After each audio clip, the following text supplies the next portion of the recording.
We need some masala. We're finding treasure almost here, and that's kind of what it is. We keep getting more and more tricks, but another trick we're dealing with on the thermal solar heating and cooling, for instance, like in Norway, I've done some work up in Norway, and this building that is our prototype building now, even in Norway, would be the building that we would use, but we would probably have another greenhouse. But there's times in Norway when it's like, you know, the sun doesn't shine for 7 or 8 days, it's dark, it's cloudy, it's gray. Even though this building is tight and has its thermal wrap and its buffer zones, it's still going to get slightly cooler than you want to be. And but the things are so tight and so well insulated and have so much mass that it just like this is not one of the latest buildings, but the body heat of half this many people would heat one of these rooms. And so what as a matter of fact, one of the projects I did when I was teaching an architectural course in Norway, and we built a tight little room about 1/4 the size of this room to illustrate that when you build a room with mass and super insulation and tightness, that all of a sudden you don't need massive forms of heat, you need subtle forms of heat that you wouldn't even consider.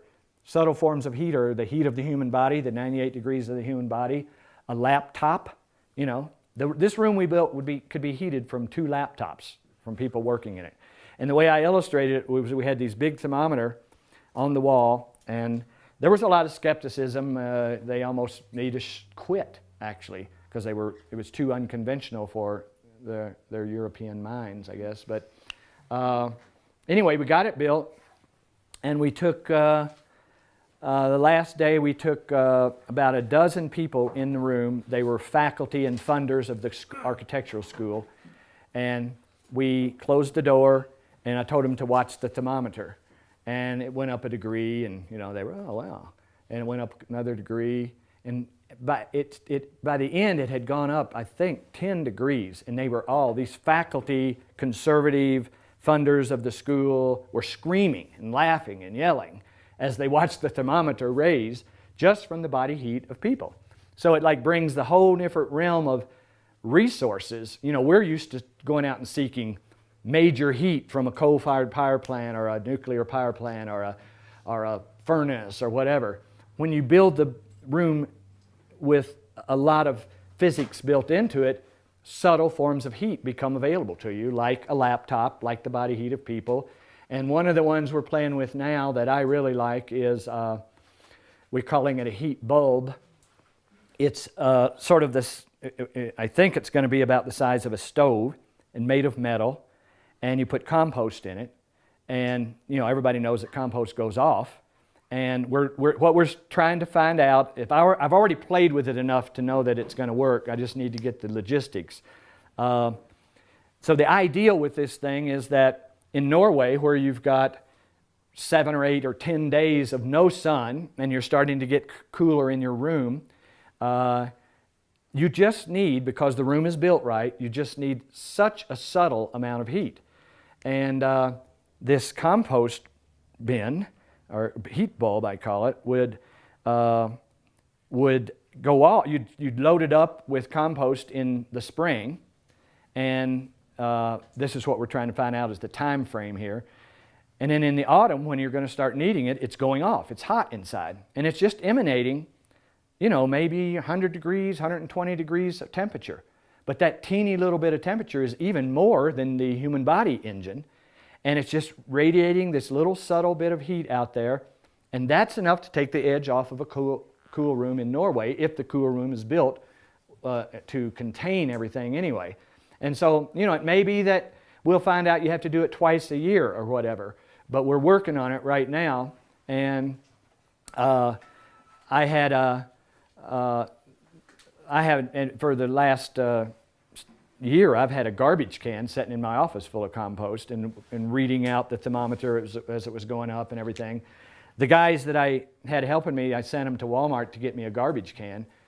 And I told them what I was going to use it for, but they just didn't snap to it. And they came back with a plastic garbage can, which would have just melted. But this heat bulb thing is just another trick which is involving biology and physics, to buy more heat without actual fuel. And so this is how we're taking this to areas where it's even, where it's ridiculously less sun. But every city and country is facing all these issues, and we have taken each one of them, and if you consider these like systems of the human body, we've interwoven them, and they're all interrelated to come up with this building now that we call the Global Earthship. And we have a couple of examples of it here, and then everything else is a prototype leading up to it. The Phoenix is the best example of all of this put together in more of a flamboyant way to make it, it's not like what I would call an affordable application of all this, but it certainly is showing it in the most intense way that we can. And so then, what I'm getting at is, through the last few decades, we have evolved each one of these things seriously. And the problem now is being able to do it. I don't know where, everybody's usually in these seminars is from all over the country and world. What we're finding out is it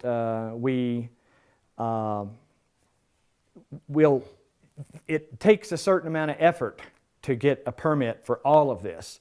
We've got tricks to deal with it. Most of the time we've developed, we used to fight them, then fight them on a small scale. I've tried to join them. I've tried writing new laws. I've tried everything. And all of that takes time. There are some places, lots of them, that you don't have much trouble, and it's getting better because there's more publicity about, climate change and global warming and everything. So all authorities are getting a little better, but still they have to follow the rules and regulations, and the rules and regulations don't allow a lot of the things we're doing. But we're making a map of the U.S. and really the world. There are places where it just takes a little while longer, but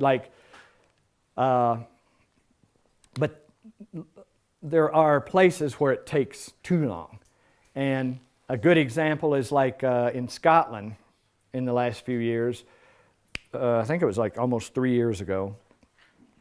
They had a lottery in Glasgow, and their lottery over there is somehow split between the person that won it and the community at large. And so the community at large then gets to vote or agree on what they want to do with the lottery money. It was a few $100,000. And they chose to do a demonstration Earthship in Glasgow with their lottery money. This is the public. This is the people choosing to do this. Because Earthships are getting well known in Europe and the websites out there and whatever. And so the people made the choice to take their lottery money and build a carbon zero demonstration pavilion. And it took them 2.5 years to get a permit. That's insane. So that to me, now that, this part is the fun part. We're getting it better all the time. It works good now. It's ready to roll. And where we're at now is getting it so that people can do it. 2.5 years for a permit. It took us 3 years to get one in Brighton, England. I had a guy work for 18 months. He came to me. He had an oxygen tank on his back. I thought he was going to die in the next week. And he worked for 18 months to get a permit in Arizona, Pima County, Arizona, to get his Earthship built, and it's going up now. It's on the web. So it's like in a lot of developed countries and cities, it is difficult still. The further you get out in the boonies, the easier it is. And so what we find ourselves is, we try to support people and work with them and help them through the permit process and everything. And but as the planet situation continues to worsen, so to speak, we're seeing that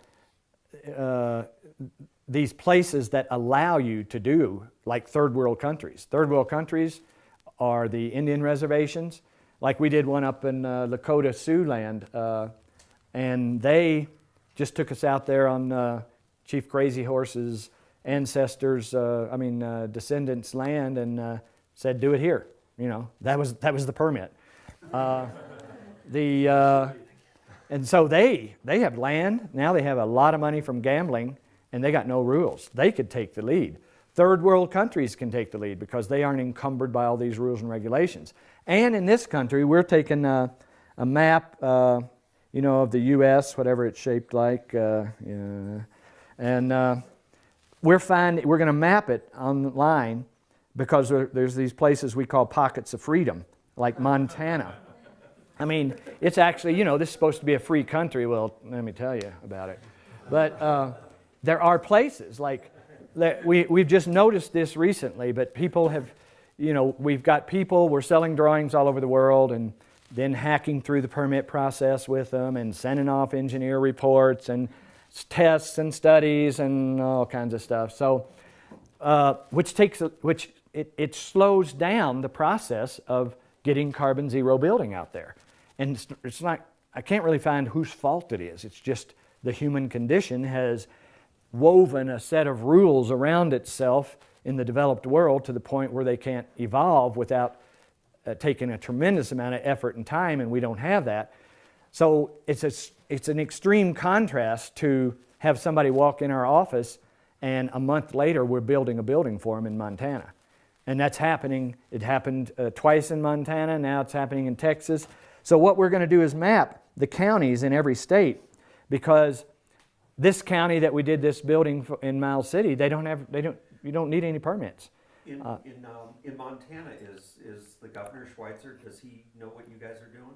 Because he's I'm not sure. We're as a result of our build there, they're wanting us to tell them about our gray water system and things like that. But I imagine it everywhere we go. It gets in the paper, so I imagine they're aware of it. We're not sure of whether we're going to do harm or good by pointing this out. But you take Montana and Idaho and the Dakotas, and you start coloring in all these counties where you don't need permits. And now in Texas, we're in East Texas, no permit needed. In other words, the guy came in on East Texas. He came in to stayed in Corner Cottage a few weeks ago. We're going down there in 3 weeks to throw up a building for him. No permit needed. So what I'm saying is, green carbon zero housing can, boom, exist instantly in lots of places around the U.S. And then, this is almost like the maps they make of the Democrats and the Republicans.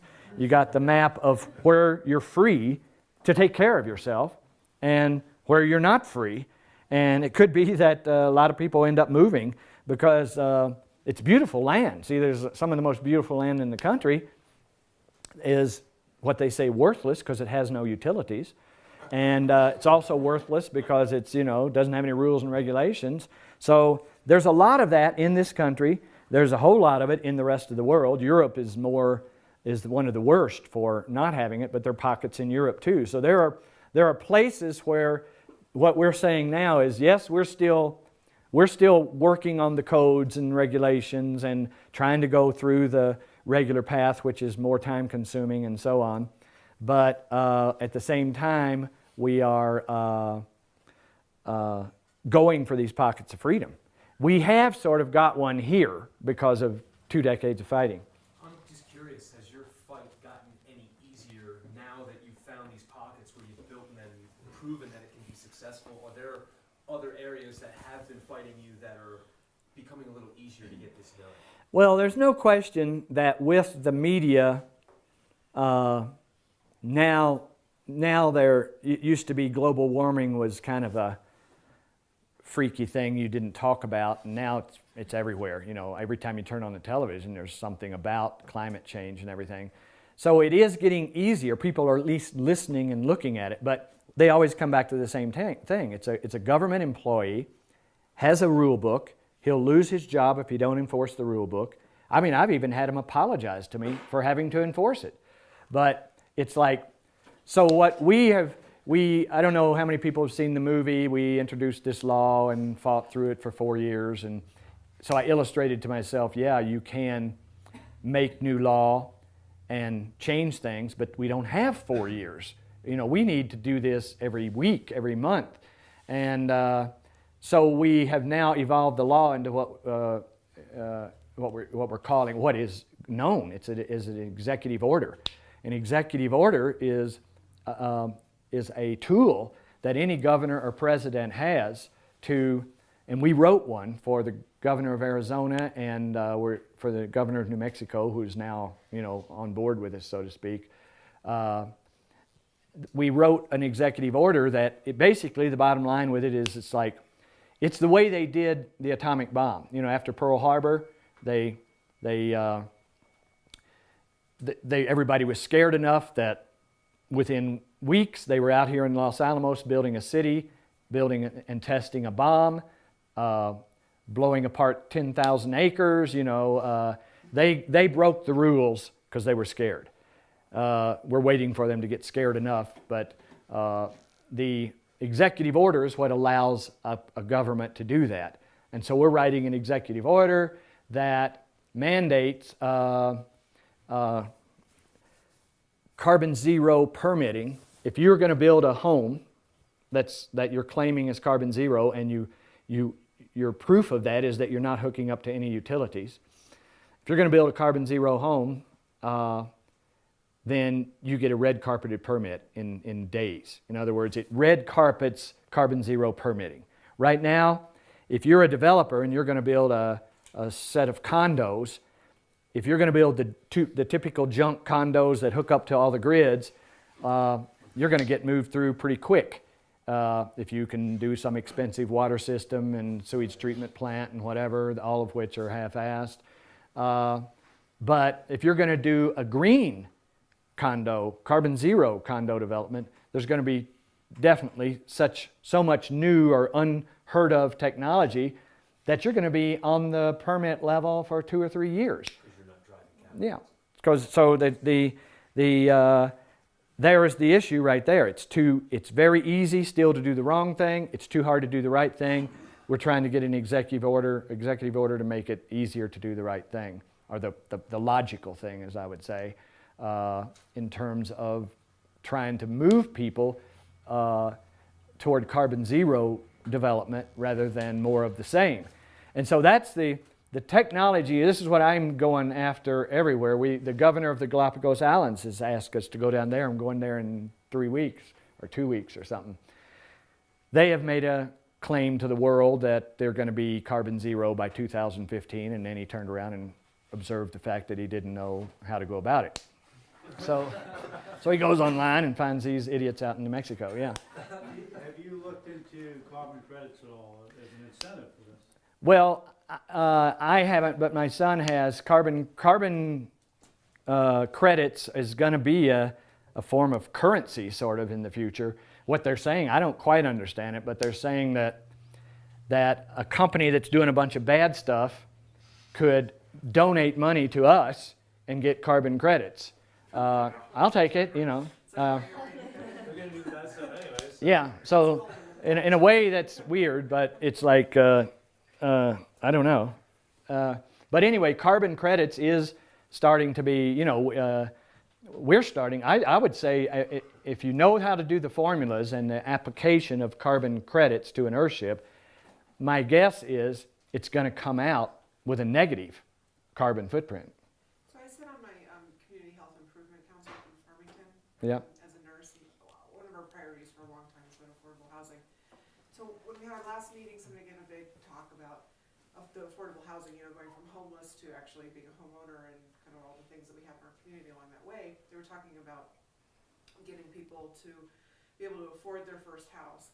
So I pipe up and I mentioned, are we building houses that are worth buying? And I said, we can build off the grid, no utilities. I mean, if it's possible. I was just wondering if you've had any experience working with like Habitat for Humanity or any of these groups that are that are out there building houses right now, not for people that are upper middle class who can afford, pottery barn earthships, but, Well, we've been approached by Habitat for Humanity several times, but it's never, they're building, they have kind of a good thing of building houses, but the house, I've heard that through talking to them and having meetings with them, that a lot of the buildings that they build go up, but then they have, just the same utility bill as anybody else, and they can't, when they get a home for an impoverished family, they can't afford to operate it.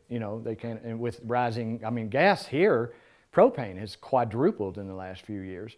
So when you have to heat and cool a building and provide electricity for it and pay a water bill and pay a sewage bill, even though the home is given to you, you can't afford to use it. So nothing's materialized with them. We're still kind of on the periphery of reality, I think, in many counts, and maybe we'll end up staying there because I think reality is going to crumble anyway. So, no, we haven't gotten involved with any groups like that, although there has been talk. But so the issue then is for where to go from here is. Yeah, at this seminar today and tomorrow and this afternoon, you're going to pick up the crux of how to understand these things and a little bit on how to build them. But there is a whole other issue, and we can, depending on where people are located, if you haven't gotten land yet, see, what I would say is a lot of people that come to these seminars are looking for the place to do it. And so what I would say is you would be miles ahead if you haven't got your land yet to check around for the areas in your state or the area where you want to live and see if you can find a pocket of freedom to do this, as opposed to a place where you're going to have to fight for a year or bastardize the design or whatever. They'll ultimately, they will come around. And I can say that from experience because, 8 years ago they were practically putting me in jail, stripping me of my license and everything else. And now the governor has given us $300,000 to do this building next door to demonstrate this. They're talking about giving us another $400,000 to add an addition on it where people can stay in it. It's called the C project, Sustainable Energy Experience. And now the town of Taos, on the other side, the state has given them the town of Taos land, and they want to do a visitor center. And they came to us and asked us to do the visitor center. So they have come around. We could easily screw it up and be right back where we started. But you had a question? What other areas would you say are pockets of freedom? Well, we have just kind of come across this concept or this observation. For sure, lots of Montana, but not exactly near Billings or Bozeman or anything like that, but not that far out. Lots of Montana, Dakotas, Idaho, even Washington State, Canada, then some of the backwoods states, East Texas, Louisiana, Arkansas, even Kentucky. Every state, just go as far away from what we got is people on the staff now, we're starting this, taking every state, county by county, calling the county seat and asking, what do you require for a permit?